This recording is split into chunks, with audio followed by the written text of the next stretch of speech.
Programa Boa Vida. Oferecimento Laboratório Núcleo. Cuidando de você. 3223-5000.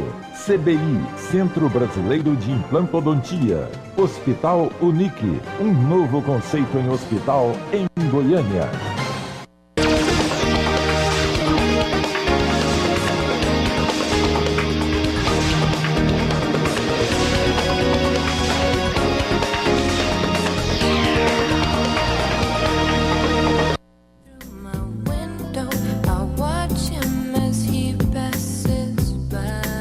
Olá, boa noite. Prazer estar aqui com você. Noite de quarta-feira, noite de programa ao vivo, é o seu programa Boa Vida. Hoje, feriado do Dia dos Mortos, nós vamos trazer esse assunto à tona. Na verdade, eu gostaria de falar sobre como superar a perda de pessoas queridas. Para isso, nós convidamos a nossa querida professora Elzi Nascimento. Boa noite, professora.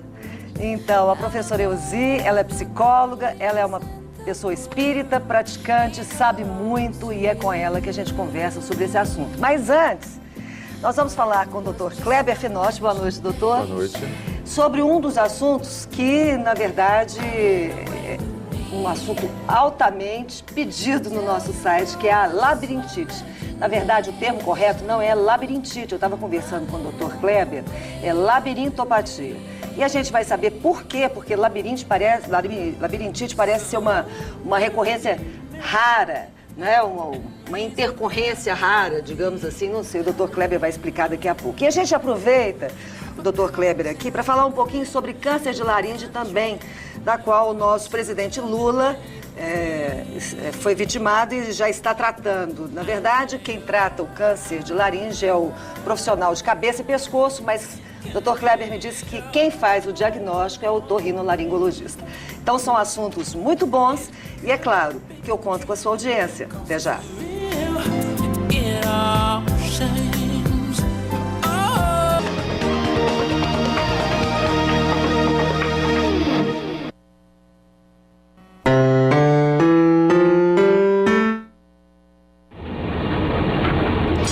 Sem harmonia, as peças não se encaixam e não funcionam com perfeição. Um belo sorriso com dentes saudáveis e bonitos não tem preço.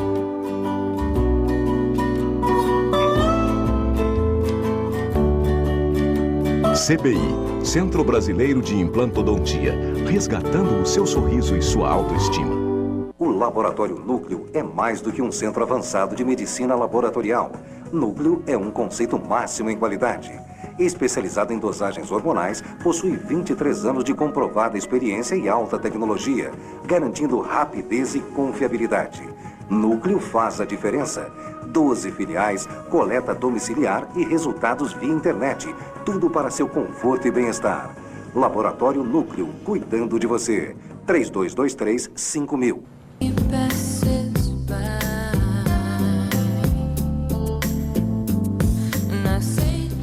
Estamos de volta. O nosso primeiro convidado é o Dr. Kleber Finotti, ele é otorrinolaringologista.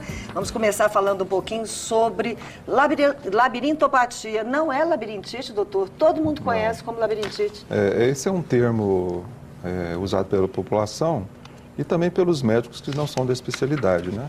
É um termo que ficou na população, mas o termo certo é labirintopatia, né? Porque, olha só, labirintite, ite, inflamação do labirinto, não seria isso? Ou sim, muito mais é uma que das isso? causas de transtornos do equilíbrio, é a labirintite, mas... Então, na verdade, quando se fala labirintopatia, são as doenças do labirinto. Isso, que tem em média 300 causas. Vamos começar explicando, então, o que é o labirinto, doutor? Para a Bom, gente entender as doenças que chegam até lá, né? certo, eu trouxe um pequeno labirinto junto com o ouvido interno. Então, a gente acredita que essa parte são os canais semicirculares que fazem parte do labirinto. O orifício do ouvido está aonde? Ele estaria aqui, ó.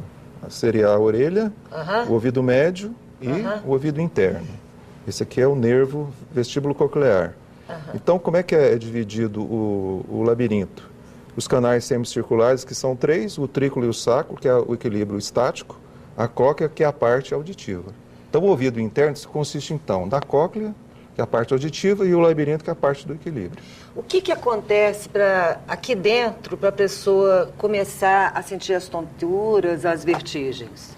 Dependendo da causa. Qualquer problema em alguma dessas áreas aqui leva a essas vertigens? Sim, e causas externas do labirinto também. Então vamos lá às causas. Quais são as possíveis causas?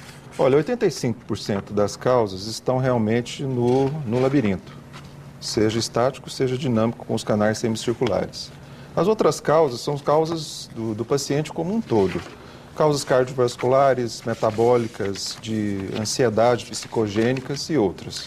Ansiedade? Ansiedade. Quer dizer que a ansiedade em excesso pode levar a problemas no labirinto? Sim, pelo seguinte, no cérebro existe um sistema que gerencia as emoções chamado sistema límbico. E existe a comunicação do sistema límbico com o labirinto. Entendi. Problemas de irrigação. Essa região ela é muito irrigada, doutor? A vascularização não é muito intensa, por isso que qualquer transtorno, justamente na vascularização do labirinto, pode ocasionar vertigens. E medicamentos? Tem alguma conexão, o uso de alguns medicamentos com Sim, isso? Antigamente o que lesava muito o labirinto e a cóclea era o quinino, né, tratamento de malária. Hoje em dia existem os anticoncepcionais, anti-inflamatórios, antibióticos de uso em UTI. São medicações. Isso é só durante o uso do medicamento ou uma vez que é danificado, geralmente de caráter irreversível. Irreversível. O labirinto, como a cóclea, que é a parte auditiva, são estruturas extremamente delicadas, como a retina do olho. São estruturas neurológicas, né? Então, o que acontece? Lesou... Não tem como reconstituir? Normalmente Ou seja, então, essas doenças do labirinto não têm cura? Não é bem assim. No caso de medicações, sim. São geralmente de caráter irreversível. Agora, outras causas podem ser contornáveis. Doutor, a origem desses problemas, eu estava lendo hoje na internet, que tem uma origem muscular. Muscular? Eu estava lendo, sintomas de origem músculo-ligamentar. Ah, sim. A questão é o seguinte, a percepção de equilíbrio do organismo se situa em 3 planos. O vestíbulo coclear, que é a parte propriamente do ouvido interno, a parte visual e a parte de receptores que nós temos nos membros superiores e inferiores, que dão realmente a questão de equilíbrio coordenado por o cérebro. Então, por exemplo, uma pessoa idosa, por exemplo, que teve um derrame, teve alguma perturbação neurológica, ela vai ter um déficit muscular. O que acontece? A pessoa tem um desequilíbrio por não ter força nos membros, geralmente os inferiores. Aí, nesse sentido, sim. Ah, tá. Mas aí... está fora do labirinto. Né? Eu estava conversando com o Manuel, nosso amigo. Certo. E ele estava me dizendo que tem uma bolinha aí dentro, que é uma bolinha de gel que vai para lá e para cá. Sim. Explica isso para a gente, doutor. É o seguinte, o que acontece? Os canais semicirculares, eles se comunicam com o trículo que é o sacro. Então, o que acontece? Existem otólitos, né, que são bolinhas que ficam dentro dessas cavidades. O que acontece? Essas bolinhas podem sair fora do lugar e ir para lugares que não devem ir. Geralmente acontece da tonteira. Incrível isso. Eu estava olhando, estudando hoje, a engenharia do ouvido é incrível. Extremamente complexa. Incrível, incrível, realmente. E o que acontece nesses casos quando essas bolinhas saem fora do lugar? Existe o procedimento, que não é medicamentoso nem cirúrgico, que chama-se reabilitação vestibular. São procedimentos que a fonoaudióloga orientada, ela joga o paciente para um lado, para o outro, direciona a cabeça para que esses otólitos voltem à posição inicial. Entendi. E a pessoa, uma vez sabendo fazer esses exercícios, é interessante que ela pratique esses exercícios outras vezes em casa? Sim, às vezes é necessário que seja feito mais de uma sessão. E assim não há necessidade de tomar medicamento? É possível controlar a ocorrência dessas vertigens com os exercícios? Sim, a questão, Aurélia, é o seguinte, o mais importante em termos de labirintopatia chama-se diagnóstico. O que acontece pelo Brasil afora? Os pacientes são atendidos no pronto-socorros, por aí, com quadros vertiginosos intensos, os colegas hidratam, passam medicação e rotulam o paciente falando que ele tem labirintite. E é prescrito medicações vasoativas que geralmente tem mais efeito colateral do que benefício para o paciente. E que tipo de efeito colateral? Por exemplo, existem várias drogas. O mais comum que acontece é depressão, aumento de peso, Parkinson e outras alterações. O nosso sistema de saúde não funciona a contento e o paciente fica usando esse tipo de medicações por tempo indeterminado. Então, o que ele tem que fazer? Ele tem que procurar o especialista. Quem trata de vertigens é o otorrino, não é o neurologista. O que acontece? O que nós temos que fazer? Uma anamnese bem feita, um exame muito bem feito e exames complementares compatíveis para que a queixa que o paciente está tendo. Dentro desses exames, nós fazemos diagnósticos e definimos se a causa é vestibular ou extravestibular. Dentro disso, se vê o que tem que ser feito. Então, vamos, causa vestibular ou extravestibular? Extravestibular. O que é isso? No vestíbulo, no labirinto, o tratamento seria o quê? Medicações, reabilitação vestibular e causas que não têm nada a ver, por exemplo. Vamos dizer que o paciente seja extremamente ansioso, mas está atingindo o labirinto, a gente encaminha para o psiquiatra ou trata. Ou vamos dizer que o paciente tenha uma alteração neurológica, por exemplo, tenha uma neoplasia de cérebro, outras alterações tipo esclerose múltipla ou outras perturbações neurológicas, é encaminhada ao colega para tratar. Ou seja, uma pessoa que tem esse problema, ela pode pelo menos controlar. É possível controlar. Porque a minha avó sofreu de labirintopatia durante muitos anos, ela realmente não conseguiu o controle dessa doença. Já o Manuel, nosso amigo, já está há algum tempo sem a ocorrência desse problema. Então, por que algumas pessoas controlam e outras pessoas não? O que é preciso saber para, de repente, controlar? Porque não dá para você, de repente, estar dirigindo, ser pego desprevenido, cair, enfim, é uma situação muito desconfortável. Bom, o que é o mais importante? Diagnóstico. O que é feito normalmente para se fazer o diagnóstico de labirintopatia? Toda uma gama de exames de laboratórios, geralmente exames de imagem, tomografia ou ressonância, avaliação cardiovascular e avaliação neurológica, para se determinar o diagnóstico. A partir do diagnóstico, sabendo o problema é esse, se tem como se controlar o problema. O que acontece por aí? Falta de diagnóstico. Falta do diagnóstico e uso correto. De medicações incorretas. Crianças e adolescentes podem ter, pessoas jovens podem ter labirintopatia? Existe a vertigem na criança, que geralmente são abusos alimentares, bastante frequentes. Abusos do quê? O labirinto ele é muito sensível à cafeína. O que acontece? A gente pede, geralmente para as crianças, que os pais controlem a quantidade de refrigerante, ketchup, mostarda, e principalmente os achocolatados, chocolates que são bem frequentes nas crianças. E que tem a cafeína. Isso. Certeza. Agora, em questão da adolescência, a questão das variações de hormônios são importantes também. Ah, é? Isso vale também em mulheres pré-menopausa, as oscilações hormonais em mulheres ou não? Geralmente mais na fase da adolescência, porque os hormônios, geralmente nas meninas, estão entrando na fase de equilíbrio. Na menopausa, não tanto. Então, a ocorrência maior é em mulheres do que em homens? Muito mais frequente em mulheres, justamente pelo fator de ansiedade. Pressão arterial tem alguma relação com labirintopatia? Sim. Por isso que a gente pede sempre pacientes que têm problemas de labirintopatias que tenham uma avaliação cardiovascular. É importante isso também. Ok, a gente vai para um pequeno intervalo, daqui a pouco nós voltamos e aí vamos falar sobre o câncer de laringe, né? Super frequente. Daqui a pouco a gente volta. Até já.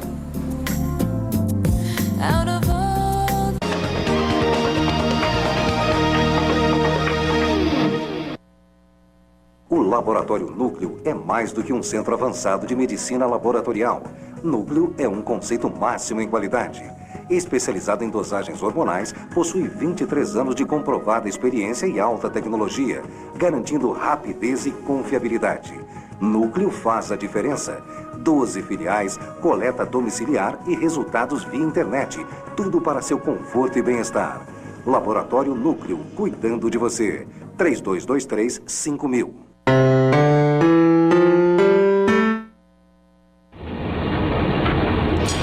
Sem harmonia, as peças não se encaixam e não funcionam com perfeição. Um belo sorriso com dentes saudáveis e bonitos não tem preço.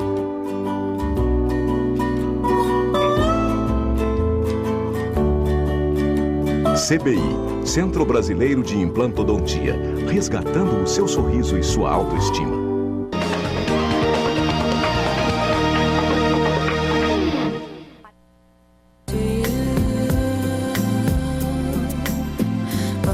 Estamos de volta conversando com o otorrinolaringologista Kleber Finotti. Falamos sobre labirintopatia.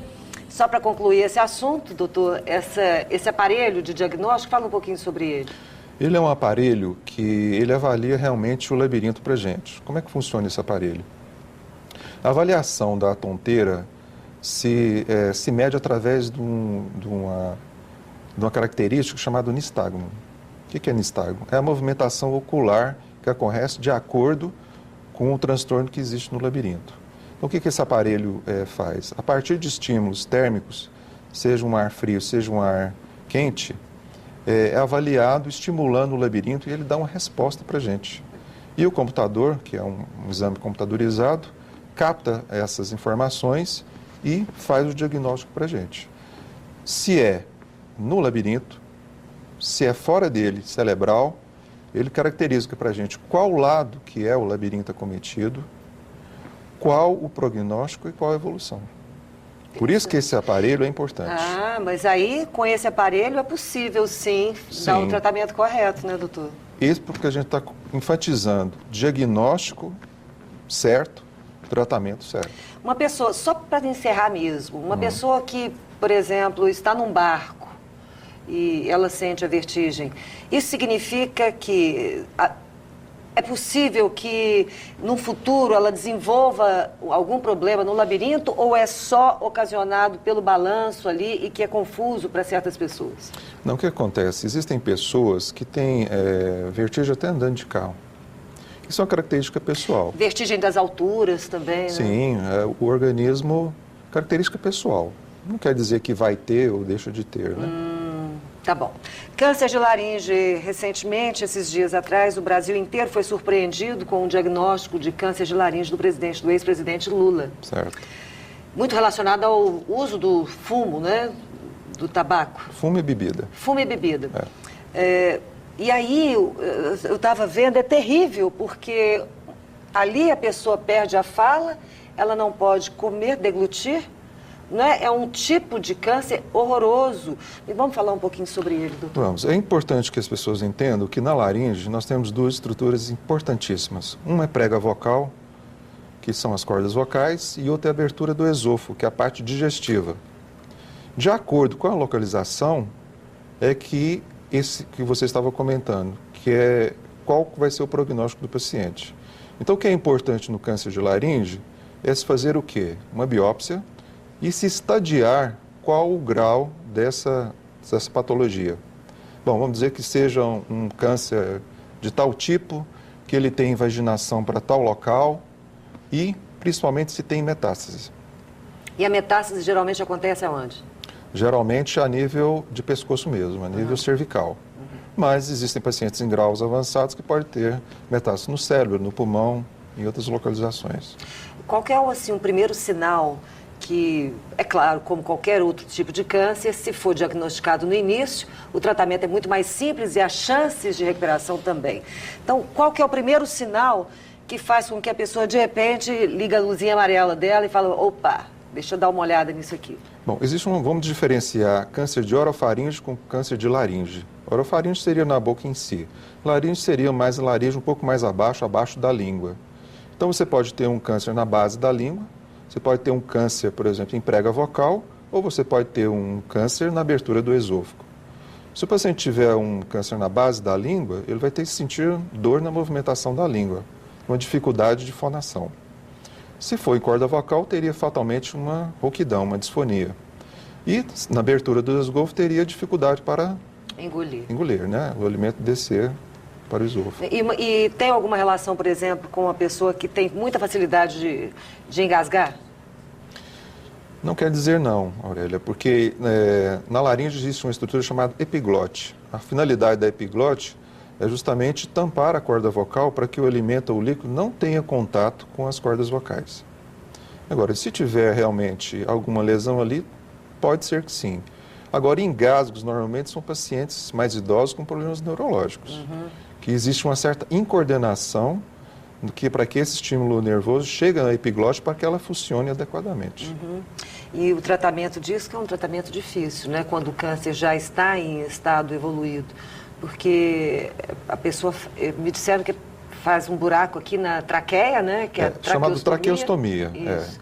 E a pessoa fala por aqui. Isso. E come por aqui? Não. Aí, dependendo do caso, se o problema tem que ter sonda, né? Está a nível realmente de corda vocal, foi feita radioterapia, quimioterapia, não teve resultado, ou a corda vocal fechou decorrência desse processo, é necessário fazer a traqueostomia, que é uma incisão que é feita e se coloca um tubo e a pessoa respira por ali, e quando ela quer falar, ela tampa esse orifício e fala. Consegue perceber o som ou é só um gruído? Não, é um som Consegue falar? Razoável. Consegue falar? Fica parecendo uma coisa assim meio metálica, Isso. um som meio metálico. Agora, quando a pessoa tem problemas de esôfago, aí é feito a gastrostomia, né? Que é feito a incisão no estômago, colocado uma sonda para que alimente pela sonda. É um câncer de crescimento lento, doutor? Depende do tipo. Existem vários tipos de câncer. Se é espinocelular, se é basocelular, se é um linfoma, existem vários tipos. E de acordo com o estadiamento que a gente tinha conversado. O estadiamento do câncer é que existe um protocolo internacional qual a conduta a ser feita. Pois pelo que eu percebi, em função de ser um câncer causado muito mais pelo uso do tabaco e da bebida, isso significa que ele é um câncer que sente aquela agressão. Porque quando a pessoa fuma, a fumaça com todas as substâncias e a bebida também, acaba agredindo. A garganta. Né? E aí ela insiste. Essa agressão, ela vai se cronificando. Como é que fala? Fugiu a palavra? Fala, doutor. O que acontece? Aqui, ó. Não, deixa eu explicar. O que acontece? A partir do momento que a pessoa bebe muito ou fuma, que tem N produtos químicos, esse produto ele vai irritando, transformando o epitélio e ele se transforma em uma neoplasia maligna. Isso. Então, de repente, até quando uma pessoa fuma demais, vamos supor que quando ela está bebendo, quando ela vai para uma festa, no outro dia, então, pelo menos, ela espera um pouco a recuperação ocorrer dessa agressão para, de repente, se não consegue parar de fumar, pelo menos agir com um pouco mais de inteligência, né, doutor? Para não agredir tanto assim. Verdade. O tabagismo está espalhado pelo mundo e é uma das causas frequentes, né, de câncer de laringe, de estômago, de bexiga, de estômago e vários outros problemas. Mas as pessoas estão parando de fumar, doutor. Você pode olhar que em todos os lugares as pessoas que fumam, elas querem parar de fumar, elas se esforçam para isso. É possível você ter ajuda de medicamentos. Parar de fumar é uma coisa muito difícil, mas tem ajuda de medicamentos, tem ajuda de profissionais e são ajudas efetivas e que realmente fazem com que a pessoa, se ela quiser mesmo, ela consiga parar de fumar. Realmente. Fica com a gente no próximo bloco. É porque o Dr. Kleber é um estudioso do espiritismo também e a gente recebe a professora Elzi Nascimento, essa gracinha de pessoa que está aqui. E daqui a pouco nós vamos falar sobre como superar as perdas, né? Hoje que todos estão aí homenageando seus mortos. Daqui a pouco o nosso programa é patrocinado pelo Hospital Unic, pelo Laboratório Núcleo e pelo CBI, Centro Brasileiro de Implantodontia. Até já.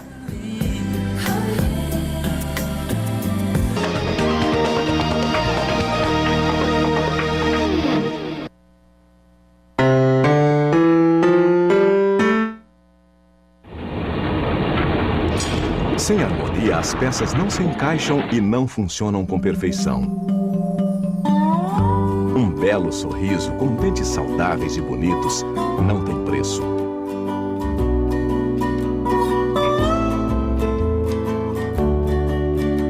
CBI, Centro Brasileiro de Implantodontia, resgatando o seu sorriso e sua autoestima. O Laboratório Núcleo é mais do que um centro avançado de medicina laboratorial. Núcleo é um conceito máximo em qualidade. Especializado em dosagens hormonais, possui 23 anos de comprovada experiência e alta tecnologia, garantindo rapidez e confiabilidade. Núcleo faz a diferença. 12 filiais, coleta domiciliar e resultados via internet. Tudo para seu conforto e bem-estar. Laboratório Núcleo, cuidando de você. 3223-5000. Sobre perda de pessoas que amamos. Nossa convidada acaba de chegar, que é a professora Elzy Nascimento. Ela é conhecida, muito conhecida como professora de yoga, ela é uma psicóloga também muito procurada, e além disso ela estuda o espiritismo, assim como o Kleber. Por isso que nós pedimos ao Kleber para continuar aqui conosco, porque eu acho que ele vai enriquecer essa conversa. Bom, professora, perder um ente querido é muito doloroso. Muitas vezes a gente recebe essa notícia e eu vejo que algumas pessoas recebem diferente. Algumas pessoas se revoltam, outras se deprimem, outras demoram muito a acreditar. A senhora, dentro da psicologia, como é que a senhora analisa o sentimento de perda? É muito diferenciado, não é? Porque cada pessoa tem sua forma especial de sofrer, de aceitar ou de não aceitar as ocorrências inevitáveis da vida. Mas nós podemos falar de uma maneira geral sobre a forma de usar, por exemplo, a resiliência, a capacidade de superação. É muito específico também, e há pessoas que agem melhor nesse aspecto. Então, aquelas pessoas que têm uma vida mais voltada para a religião, seja a religião que for bem orientada, ela terá um respaldo, com toda certeza, para enfrentar este momento de grande dor. Então, sugiro que as pessoas confiem que a morte não existe como extinção de vida, que as pessoas queridas e amadas continuam conosco, só que numa dimensão diferente.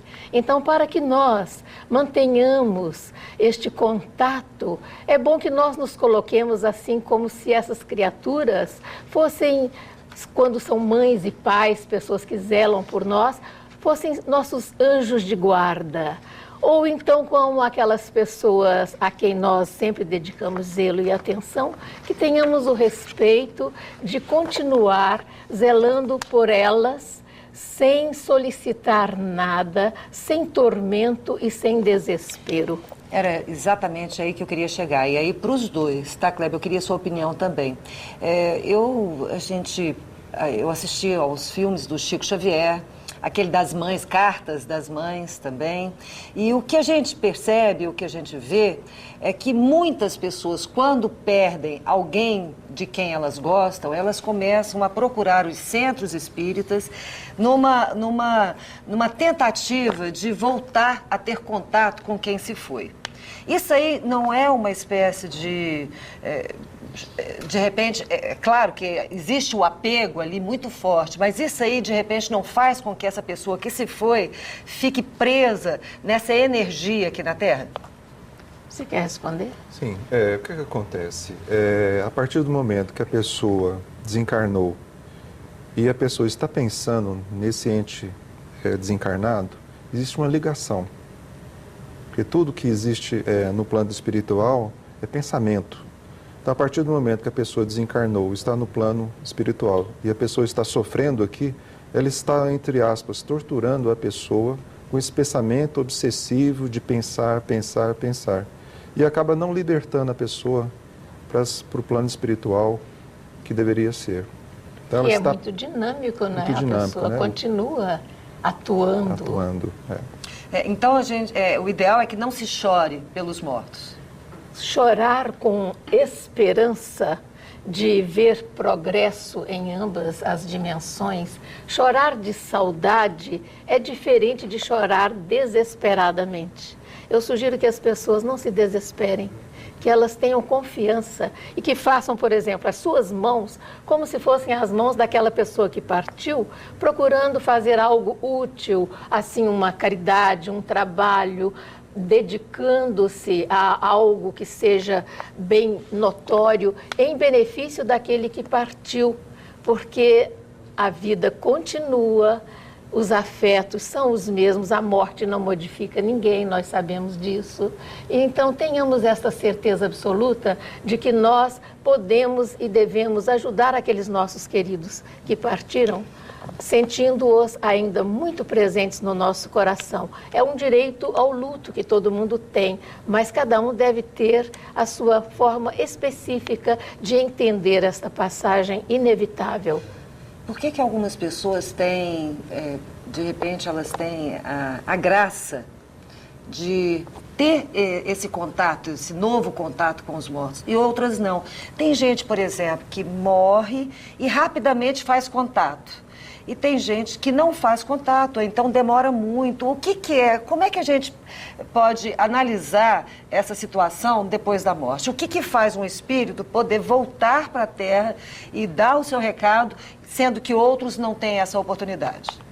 Temos que lembrar que a ligação se faz de lá para cá, não é? Sim. Não adianta querer que aconteça, não é? Não tem como ser daqui para lá, é de lá para cá. Exato. E há também sobre compreensão. Mas se a pessoa tem assim, esse entendimento da possibilidade de um intercâmbio, ou se a pessoa sente a outra que partiu presente e continua honrando-a, respeitando-a como um ser muito amado, sem aquele egoísmo de tê-la como um dia ela já esteve ao nosso lado. É muito significativo que haja uma compreensão nesse sentido. O que é que você acha? Respondendo a pergunta, Aurélia, complementando, tudo haja consentimento do plano espiritual para que ocorra essa comunicação. Tudo no plano espiritual é tudo certo, tudo certinho. Então, a partir do momento que a pessoa tem autorização para receber essa comunicação, é dado essa autorização. Se não é consentido, a pessoa não recebe essa e não tem muito a ver com evolução, né? Porque muitas vezes o espírito nem é um espírito de muita luz e ele consegue vir à Terra, descer e estar entre nós. Ou não? É preciso que a pessoa tenha entendimento, porque a pessoa muito apegada à vida material, ela nem permite que o outro se liberte e que progrida, porque tem quase que uma obsessão do encarnado para com o desencarnado, quando não o deixa seguir a sua jornada. Você não acha? É verdade. Vocês falaram sobre apego. É extremamente importante. Sabe? Algumas pessoas, por exemplo, minha avó está com 100 anos, fazendo agora em fevereiro. Ela está em cima de uma cama, embora esteja lúcida, né, com alguns momentos de perda de memória, mas ela, a maior parte do tempo, ela reconhece, ela sabe datas, ela sabe nomes, enfim, ela consegue ainda ter essa lucidez. Mas mesmo assim, ela está muito mal, porque ela é totalmente dependente, mas ela não quer morrer. Ela não quer morrer. Ela afirma ver a mãe, ela afirma ver alguns parentes ali à sua volta, mas ela não vai. Vocês acham que é possível uma pessoa retardar a sua passagem em função do apego? Dificultar, né, a partida. Pode pessoas muito materialistas, elas que não acreditam numa outra vida, elas podem dificultar uma situação, mas exatamente tem um momento de partir. Só que a pessoa, quando tem compreensão, ela facilita o processo. Uma pessoa, quando relaxa e libera, essa passagem pode ser mais amena? Com certeza. E o que vocês estudam sobre essa passagem? De como é essa passagem? Porque tanto o nascimento quanto a morte parece que vem de uma loucura muito grande que acontece na pessoa, tanto o nascimento quanto a morte. Como é que vocês descrevem, se é que vocês podem fazer isso? Talvez sim pelo estudo de vocês, mas como é que vocês podem descrever essa passagem? Alguns espíritos voltam para falar como essa, é frio, é difícil, é triste, a pessoa passa medo, ela está do lado de fora vendo o seu corpo ali. Vocês podem falar um pouquinho sobre isso? Depende do desencarne. Se for um desencarne tranquilo, que não seja uma morte violenta, geralmente é uma coisa bem tranquila. Agora, se é um desencarne violento, um assassinato, um acidente, pode ser uma coisa mais conturbada, a partir do momento que o espírito não ter essa noção de realmente o desencarne, ela sofre e fica até perto do corpo morto. Agora, nessa vida nós só levamos só nossas obras. Tudo de bom, tudo de bom, tudo de bom e tudo de mal que nós fizemos. A partir do momento que a pessoa foi boa, ela vai para um lugar bom. A partir da pessoa não fez tantas coisas boas assim, para um lugar não tão bom assim. Eu pegaria a dica para dizer que a morte não transforma ninguém. A pessoa fica tal qual está, na sua ótica, na sua visão de vida, de continuidade, de progresso, de crescimento, de autoconhecimento, de desenvolvimento. Então, não há uma transformação assim de que a pessoa se santifique ou que melhore absolutamente mais. É importante que, como você disse, que a pessoa faça da sua vida uma obra útil, de grande aprendizado, porque ela tem que aperfeiçoar os seus conhecimentos, e de prestação de serviço, porque o que nos abona do lado de lá e todos aqueles que partem para lá é a nossa folha de serviço aqui, em função do benefício que pudermos prestar a alguém. Aos nossos irmãos, né? A questão do apego ainda, né? Filosofia oriental, Buda, eles pregam o desapego. Mas muitas vezes isso pode parecer frieza. O que vocês acham daquela pessoa que alguém querido morre e ela consegue deixar a pessoa ir com tranquilidade, ela tem essa visão de que é só daqui a pouco todo mundo vai se ver novamente, mas isso não é um pouco de frieza também? Porque como é tão difícil a gente se separar das pessoas que amam, então qual é a linha, o limite entre o que é desapego e a pessoa fria? Nós nunca nos separamos das pessoas que amamos. Não há distância bastante grande que separe as pessoas afins. E nós constituiremos uma família espiritual, que será por afinidades. Vamos trabalhar juntos, vamos produzir juntos, não é? E os laços parentais são de grande sabedoria, porque são formas de estarmos aprendendo ou ressarcindo débitos antigos com aquelas pessoas com quem nós falimos, né? Então, a família é uma bênção, é uma oportunidade riquíssima para estarmos nos aprimorando, mas nós nunca nos distanciaremos das pessoas ligadas a nós emocionalmente. Tá certo. Daqui a pouco nós vamos voltar e nós vamos falar da lei do karma. Vamos falar um pouquinho sobre o karma daqui a pouco? Até já.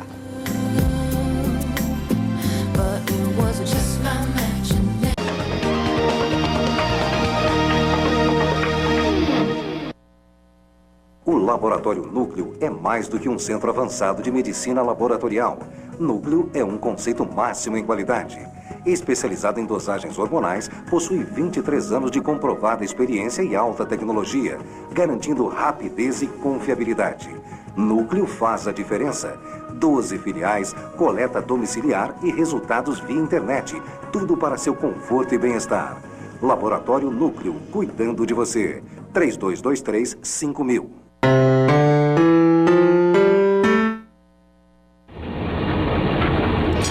Sem harmonia, as peças não se encaixam e não funcionam com perfeição. Um belo sorriso com dentes saudáveis e bonitos não tem preço.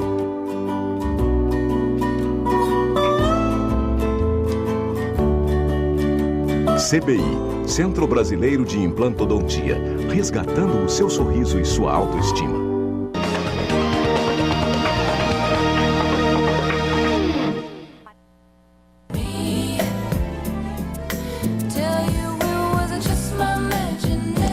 Estamos de volta conversando com a professora Elzi Nascimento, psicóloga, com o Dr. Kleber Finotti, ele é otorrinolaringologista, e ambos estudam profundamente o espiritismo. E o assunto em questão aqui é exatamente como que nós superamos as nossas perdas e um pouco de entendimento sobre o lado de lá.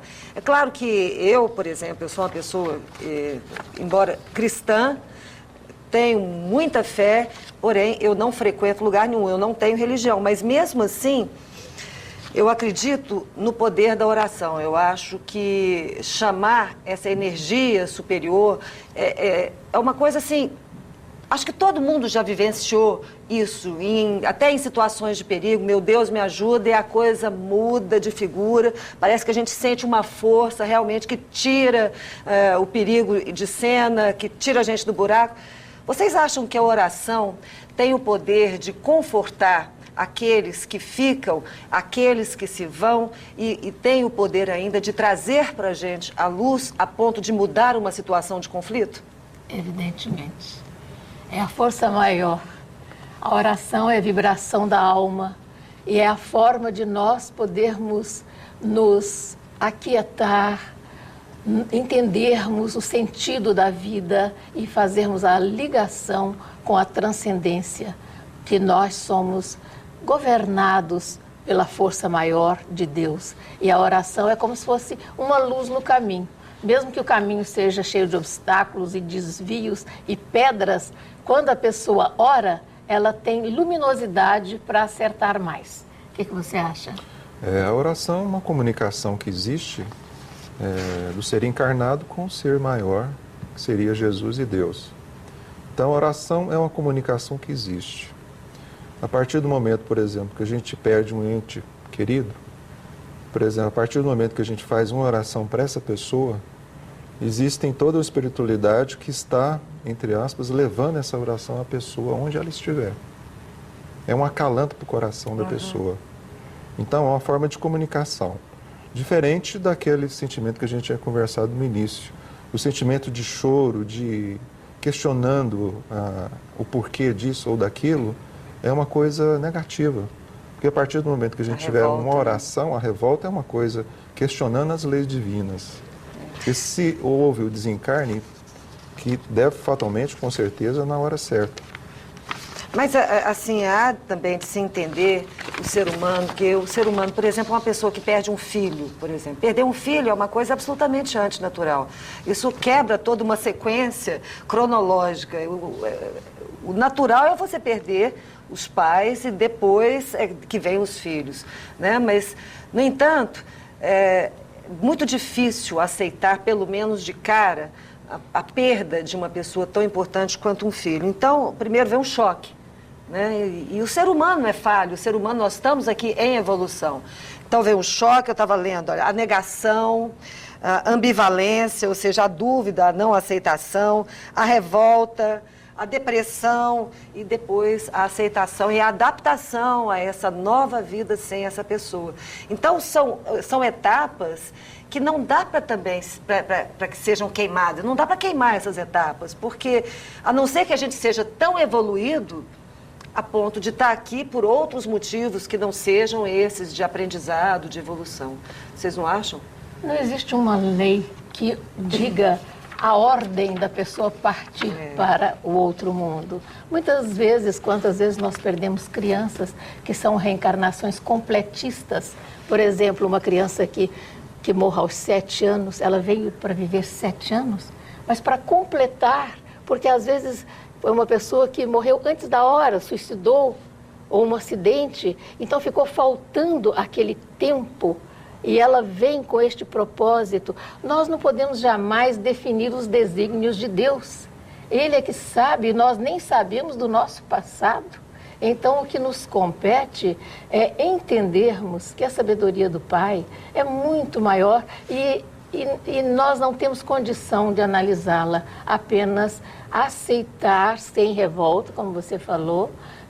Tristeza é natural que se tenha, mas não há necessidade de desespero, de negação. Quantas pessoas têm sua forma de sofrer, que não querem falar na perda daqueles que já partiram? Nós temos que ter a sensibilidade para saber como abordar este assunto, se é que nossa intenção é colaborar para minimizar este sofrimento. Não existe uma regra geral para isso. Realmente. E um dos jeitos de se tirar essa dor é servindo ao próximo. A partir do momento que a pessoa tiver essa perda, servindo ao próximo está servindo a Deus.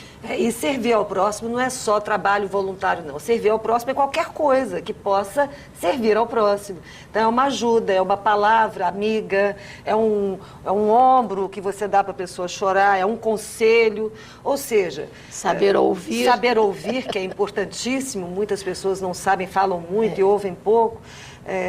Interessante é que a gente pensando sobre isso, estava falando do poder da oração, muitas pessoas não têm o hábito da oração, mas ela tem o hábito de ter bons pensamentos, ela tem o hábito de não dizer, não magoar as pessoas, ela tem o hábito de ajudar sempre que pode. Isso faz dessa pessoa iluminada, isso faz essa pessoa ser protegida, isso faz com que essa pessoa tenha uma luz própria, não é? É preciso que haja sabedoria, né, para ser capaz de perceber que nós podemos sim e devemos saber servir, ajudar na medida do possível e darmos o nosso testemunho, porque muitas pessoas estão verificando como é que você sofre para saber como é que ela pode também passar pela dor. Ela sem pode revolta. até servir de exemplo, né? Exato, sem revolta. O que é o karma para vocês? Karma, que é a palavra indiana que significa ação e reação.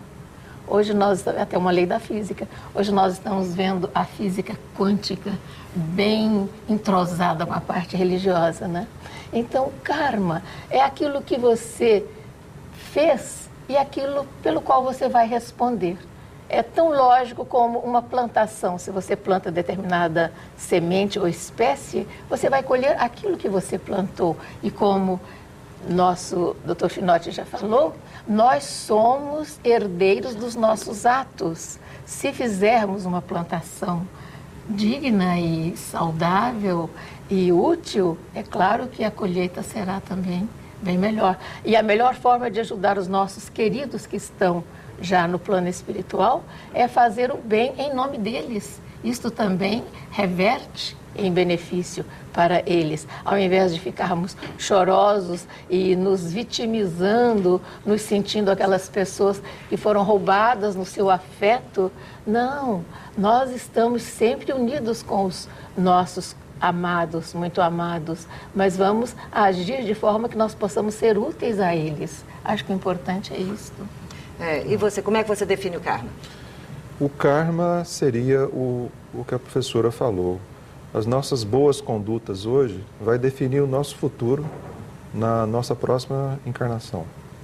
A partir do momento que uma pessoa boa que fez tudo que podia fazer para os nossos irmãos, porque todos nós somos irmãos, e nós vamos colher na próxima encarnação o que nós fizemos hoje. E são dívidas, né, contraídas aqui que têm que ser pagas ali. E são méritos também, porque a pessoa sempre pensa no karma negativo, mas tem o karma positivo, também, né? O karma positivo, é claro. Se você planta, por exemplo, você colhe. Uma pessoa bebe e dirige embriagada. Ali na esquina, ela provoca um acidente e ali ela contrai uma dívida. Né? Porque se ela machuca alguém ou ceifa a vida de alguém que está no seu caminho e de repente ela tem que recomeçar numa outra esfera, ela contrai uma dívida. Vocês concordam com isso? O escândalo às vezes é necessário, mas ai daquele por quem vem o escândalo, né? Que é uma pessoa que fugiu à responsabilidade para consigo mesmo. E acredito que aquele que faz o mal é o maior prejudicado em relação a esse mal. Concorda? Sim. A partir do momento que a pessoa tem um pensamento negativo contra outra pessoa, primeiro ela está fazendo mal a ela mesma. Já está fazendo mal para ela mesma. Porque a partir do momento que esse mal é transmitido para outra pessoa, isso sai dela, já fez mal para ela, já está fazendo mal para outra pessoa e vai ter repercussões. Muito bem, então, hoje, que é um dia tão marcante para muitas pessoas, vocês acham que é válido essa multidão nos cemitérios, as pessoas comprando flores, esse comércio de flores, de coisas, de enfeites para túmulos? Vocês acham que isso tem alguma importância para quem se foi? Por exemplo, e visitas ao cemitério, orações à beira de túmulos. Ah, eu não fui. Aí a pessoa se sente culpada porque não foi. Isso é importante realmente? O que vale tudo é o pensamento. Se a pessoa lembra-se do seu querido e ora por ele, e é preciso, sente necessidade de ir ali até o Campo Santo, porque cemitério, a palavra cemitério significa um lugar de dormir. Jesus já se referiu à morte como se fosse um sono. Por exemplo, quando ele ressuscitou Lázaro, ele disse: Lázaro, dorme. Então, é um sono do qual se desperta numa outra dimensão. Cada pessoa tem sua forma de vivenciar sua dor. Sabemos que ali, no Campo Santo, no dormitório, no cemitério, existem referências às pessoas queridas. E talvez as pessoas precisam dessa referência. Mas o mais importante é orar por elas. Em qualquer lugar, buscar o altar íntimo do coração, onde o Cristo interno está presente, e fazermos a nossa ligação amorosa com aquele que já partiu. Muito obrigada, Kleber. A sua mensagem final, por favor, ali naquela câmera. Bom, em questão do Dia dos Finados, como a professora falou, não é necessário ir lá. Em casa, tranquilo, uma prece sincera, um pensamento bom para a pessoa é o bastante para acalentar o coração dela, onde ela estiver. Muito bem. E para aquelas pessoas que choram? Que o choro seja de esperança, nunca de desespero. Tá bom. Muito obrigada pela participação de vocês, eu agradeço. Obrigado. Acho que foi importante conversar sobre isso. E depois nós vamos arrumar outro tema da sua especialidade para o senhor vir aqui. E você também, professora. Obrigada. Parabéns pelo trabalho que vocês realizam. Olha, o nosso programa é patrocinado pelo Hospital Unic, pelo Laboratório Núcleo e pelo CBI, Centro Brasileiro de Implantodontia. Eu quero agradecer a presença de algumas pessoas aqui no estúdio. Manuel Paulino, vamos mostrar, por favor, esse de rosa. Manuel Paulino, Marcelo, estão aqui assistindo ao vivo aqui no programa. Obrigada, Marcelo. Obrigada, Manuel, que é o do lado dele. Isso. Obrigada aos meus filhos que vieram. O Xande, que veio de São Paulo me visitar depois de alguns meses longe de mim. E eu matei minha saudade. O Xande está arrebentando numa peça do Vladimir Capella em São Paulo, numa superprodução, no musical. Esse menino é de ouro. E o Matheus, que não fica atrás, esse garotinho lindo, que é jogador de futebol, goleiro, menino sangue bom. Muito obrigada, meu Deus, pelos filhos que eu tenho, pelos amigos que eu tenho e pelos parentes que já se foram. E que eles olhem por mim e pelos meus filhos. Obrigada, gente. Não chore. Ame um pouco mais, que vai ser melhor. Até mais, até a próxima semana. Obrigada.